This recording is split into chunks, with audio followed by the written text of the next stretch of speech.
sang bui sinh mừng cả xa mi đón về tệ em cha la ya về ngất nghề một cái gì về cái in ena mà cái gì chi Anh tin nghe cái xe to, anh tin nghe cái bal.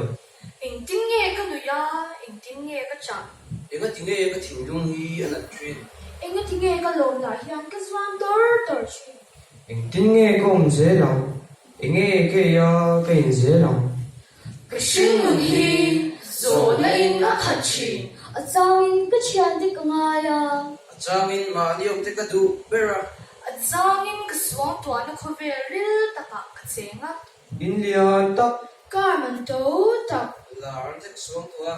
lấy rồi mình đi nấu bằng đi chia xí lâu lòngval min tì, bông chia xí lầu.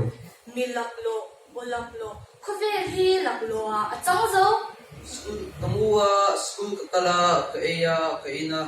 cái in khô mà chang thì cái gì lệ khai thì cái gì bốc á Đủ cái này phá va, ồ cái này phá va. lấy cái đồ phô pha ổ cái này phô pha Lấy cái đủ phô paisa cái này đâu phô va. cái thìn anh em phô va cái lung ngay phô va Cái lung oi đầu phá va, xuống tới cái đêm trăng phâu.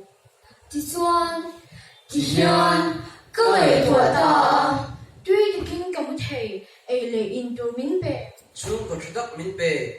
Lấy khá cái xíu thầy. in không thấy đồ in chỉ xé na mình bể in không bùi thiên đồ in giặc na mình bể Đủ này phâu mấy la, ồ này phâu mấy la.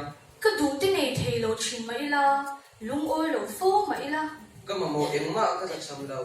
cái lê rồi thìn lung khơi về lên bồi bồi Thiên lung hết lầu phâu, khu về lạc lộ thì phâu. mi ina an chia thiam lo ke bu ina ka in chia